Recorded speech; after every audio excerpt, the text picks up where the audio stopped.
Olá, estudantes da primeira série. Quem está falando aqui é o professor Gustavo Trevader e hoje nós vamos estar falando sobre gravitação universal. Você sabe, né?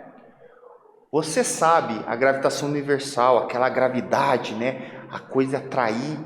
Que será que é isso, né, cara? O que será que é isso? Eu já vou contar uma história para vocês.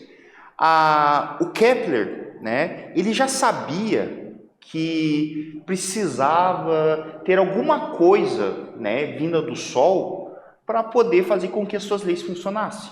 O Kepler já sabia disso. Só que ele não falou o que era. Ele só jogou a bola ali, ó, tem que ter alguma coisa, certo? E aí nós vamos perceber que nessa história, né, nós temos alguns personagens principais que com certeza já ouviram falar sobre ele aí. Bem, vamos lá. Qual é o nosso objetivo desta aula? Entender que foi a partir dos estudos de Isaac Newton que surgiu a explicação sobre quais forças influenciavam os movimentos planetários descritos por Kepler. O que você precisa saber dessa aula, né? Que você já tem assistido às aulas anteriores sobre a organização do universo, evolução do sistema solar, conhecer as leis de Kepler, certo? E reconhecer um básico lá sobre como resolver uma equação de primeiro grau e também sobre regra de 3, tá? Vamos lá então, meus queridos. Vamos começar esta aula com a pergunta. Veja esse slide aqui. Você sabia que o Brasil tem duas bases de lançamento de foguetes? São o centro de lançamento de Barreira do Inferno, na cidade de Parnamirim, inaugurado em 1965, e o centro de lançamento de Alcântara, na cidade de Alcântara, no estado do Maranhão. Como a Barreira do Inferno passou a ser rodeada por muitas casas, né? Alcântara passou a ser alternativa em um local menos povoado. Mas por que ambas as bases estão mais ao norte do Brasil? Não poderiam ser mais ao norte e outra mais ao sul? Né? Questão ali. E aí? Bem, se você observar, né? Olha aqui uma comparação. Você tem o Cabo Canaveral nos Estados Unidos, você tem aqui Baía de Alcântara, Maranhão, e você tem aqui Parnamirim, que é no Rio Grande do Norte, né? Bem, pela mesma razão, por que a principal base de lançamento de foguetes dos Estados Unidos fica no Cabo Canaveral, na Flórida? Observem isso, né? Bem, note que as bases estão mais perto possível da linha do Equador do território de seus países. Veja que o ponto principal aqui é a linha do Equador, né? E aí vem a pergunta, por quê? Tá? Bem, para a gente poder explicar, né, de maneira eficiente isto, a gente precisa conhecer um personagem, que eu falei no início aqui do objetivo da aula, que é o senhor Sir Isaac Newton, certo? Você já pensou que existe uma força que mantém os planetas do sistema solar em uma trajetória curvilínea e que a mesma coisa acontece com os satélites naturais artificiais em torno dos planetas? Newton estudava a órbita da Lua em torno da Terra e concluiu que a força que mantinha a órbita lunar tinha a mesma natureza que a força que faz com que o celular caia no chão durante um descuido. O que age tanto sobre a Lua quanto sobre o celular caindo no chão é a força gravitacional.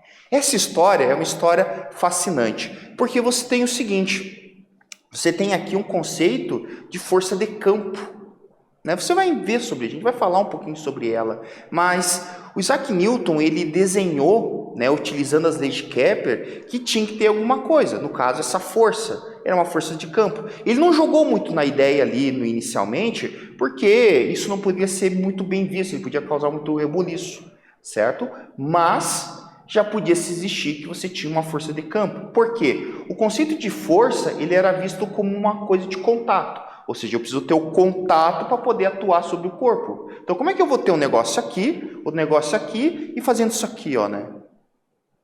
É bruxaria, cara. É fogo na Babilônia. Então, assim, para evitar possíveis problemas, né, o Newton jogou, ó, deve ter a gravidade, tal, ali, para esse negócio ali. Só que ele formulou isso não no achismo. Ele foi para uma hipótese, certo? Mas ele desenhou matematicamente. certo? Então a galerinha, por exemplo, se você for fazer uma engenharia aí, né, ou áreas de ciência, matemática e física, né, você vai ter lá os tal dos cálculos, né, e um dos que mais contribuíram para a questão dos cálculos diferenciais integrais foi justamente o Isaac Newton, porque ele precisou entender essa ferramenta aí para poder fazer as suas discussões. Bem, vejam aqui, né, em Lei da Gravitação, vamos falar sobre ela. Em 1687, Newton publica o Philosophiae Naturalis Principia Mathematica, né, latim bonito, né, que fundamenta toda a mecânica clássica, apresenta as leis da gravitação universal e demonstra as leis do movimento planetário de Kepler, né? Veja, essa palavrinha aqui que me ensinou foi ali, do latim, foi o Padre André, lá em Paranaguá, hein, cara? Olha, eu pedi para ele. Então, esse princípio, né, o princípio matemática, ele conseguiu apresentar, ele demonstrou a ideia da gravitação do universal e as leis de movimento de acordo com Kepler. Então, você tinha ali as leis de Kepler e elas estavam casando com o princípio matemática. O princípio, Newton, tendo como base o estudo das órbitas da Lua, afirmou que para existir atração gravitacional entre dois corpos, é necessário que ambos possuam massa. Veja essa pergunta, veja essa afirmação. Para que exista força gravitacional, precisa ter o quê, meu querido? Precisa ter massa. Então quer dizer que isso é uma propriedade da massa. Massa atrai massa. Força gravitacional. Ponto final. Certo? Simples. Massa tem que ter essa propriedade. Essa força tem uma relação inversamente proporcional ao quadrado da distância que os separa. Com base na órbita lunar, Newton deduziu que, abre aspas, dois corpos se atraem com forças gravitacionais diretamente proporcionais às suas massas e inversamente proporcional ao quadrado da distância que os separa. Então vejam, né? Essa aqui é uma explicação bem interessante. Você tem dois corpitos. O fato desses corpos terem massa, o que ele a priori viu? Percebeu que quanto maior essa massa, certo? Maior vai ser essa força de interação. Só que essa força de interação, ela diminui, ela reduz com o quadrado da distância conforme a distância entre eles, certo? Conforme a distância que os separa.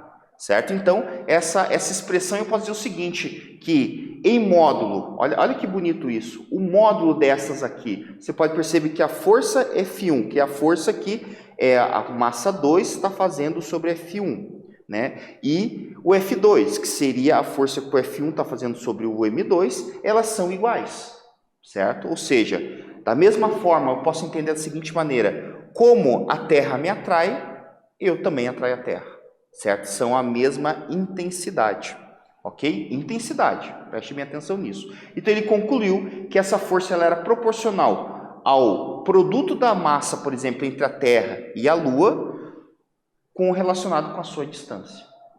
De novo, nós temos o sistema aqui, nós temos o M1 e o M2, poderia ser Sol e a Lua. Ele percebeu que a força dependia das suas massas, e era inversamente proporcional ao quadrado pela sua distância ali. Ok? Bem, para sair de uma proporcionalidade e entrar em uma igualdade, se fez a necessidade da inserção de uma constante gravitacional. Essa constante gravitacional ela tem um valor de G, que é o que aparece ali, é igual a 6,67 vezes 10 na menos 11 Newton por metro quadrado sobre quilograma ao quadrado. Por que a necessidade dessa constante? É muito simples. Imagina, eu vou fazer uma analogia um pouquinho pobre, mas aí para vocês poderem entender. Eu tenho que encaixar essa peça nisso aqui. Né? São peças, por exemplo, tem uma peça quadrada para encaixar numa peça redonda. Eu preciso encaixar as duas. O que eu vou precisar? Eu vou precisar de um adaptador. Certo? Um adaptador que tem esse formato que encaixe neste. A ideia da constante é essa. Nesse caso da equação, é você conseguir fazer essa translação de um lado da equação com a parte da força, com o outro lado que envolve a massa e a distância. Certo?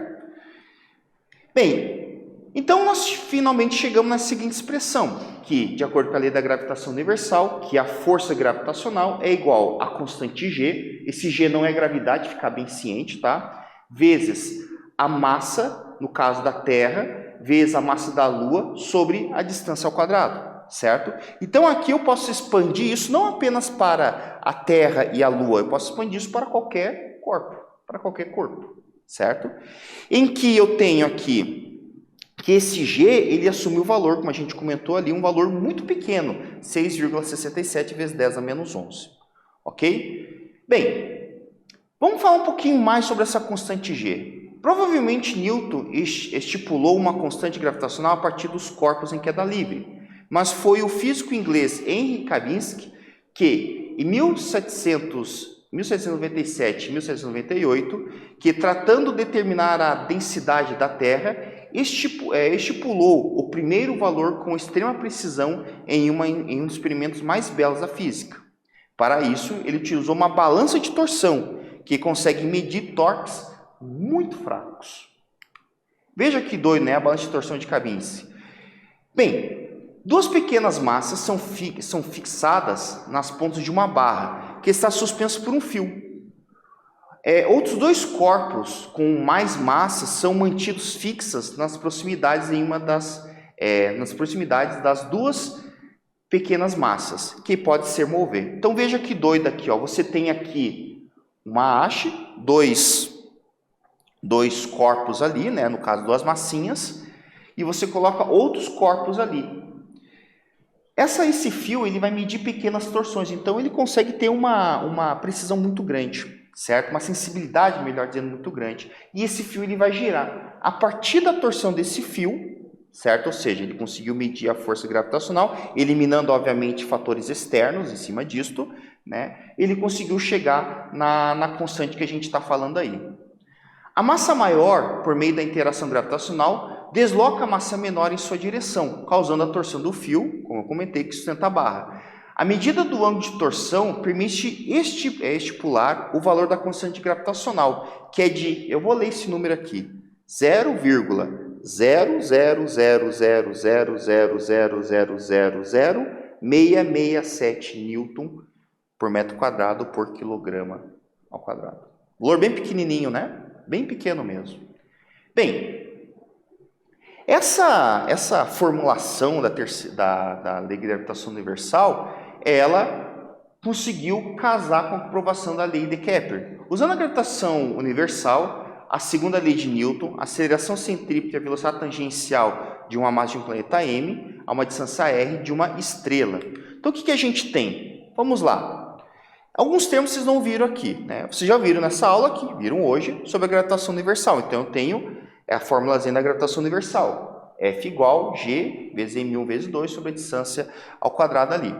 Eu vou utilizar a segunda lei de Newton, que foi descoberta, né? Foi descoberta depois. Mas aqui nós estamos já fazendo uma comprovação da terceira lei. Então, utiliza a segunda lei de Newton. F igual M vezes A.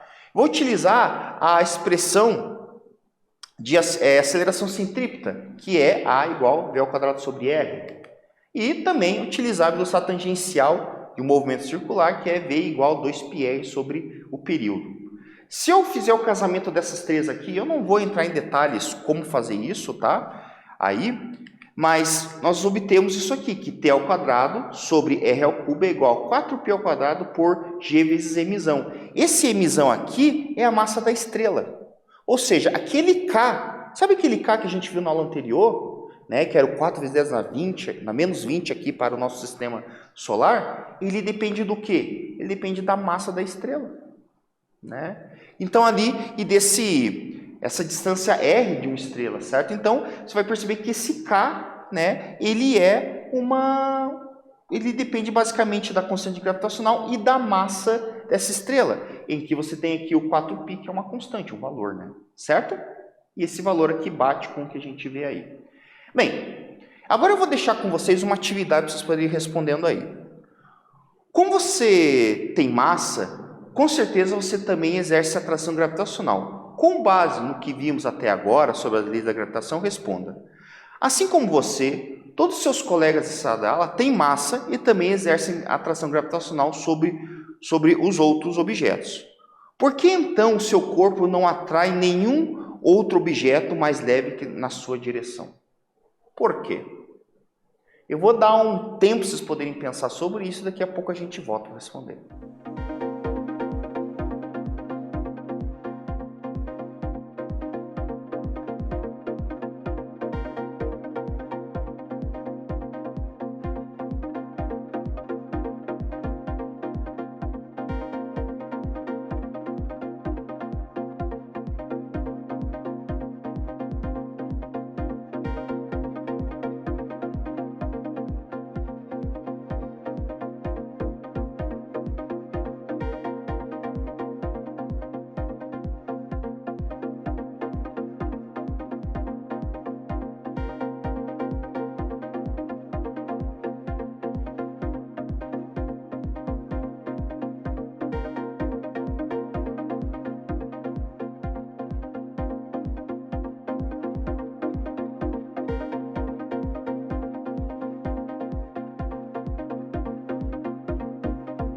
E aí, meus queridos, conseguiram responder essa questão?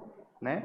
Por que nós não somos atraídos um pelo outro, ou os objetos atraídos como se fosse tipo ímãs, né? Você vai lá e trai você. Mas por que isso? Bem, primeira coisa que a gente vai entender é porque a força de atração gravitacional entre você e os objetos ou pessoas é infinitamente pequena, sendo minimizada pelas forças da Terra, que pode ser, por ter mais massa, é imensamente maior. Eu gosto de falar isso para meus alunos, né? Eu digo assim, cara, qual é a coisa que tem maior massa no nosso planeta? O próprio planeta, certo? Então a tua massa é muito pequena, a coisa mais pesada que se possa ter. Os navios que vêm lá para Paranaguá, lá que carregam às vezes 50, 60 toneladas, 1000 toneladas de carga, são pequenos comparado com a massa do planeta.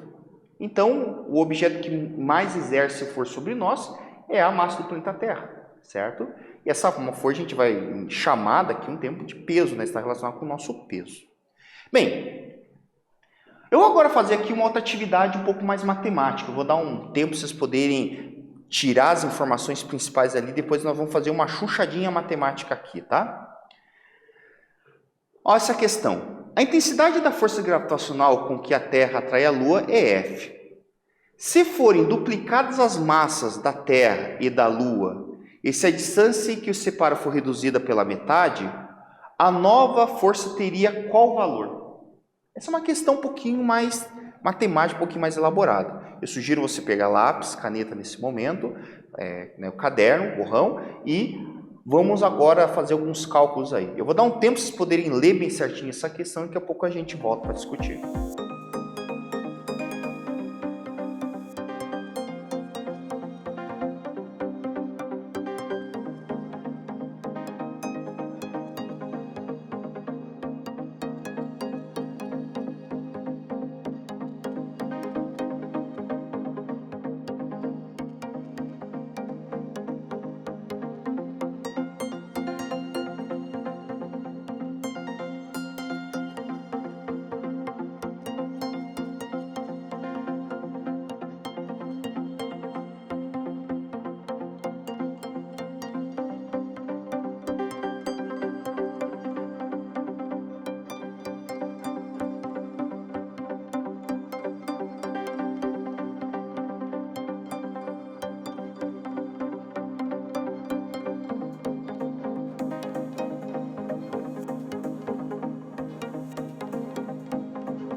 E aí, pessoal, conseguiram resolver o exercício? Pelo menos captar os dados mais importantes aí?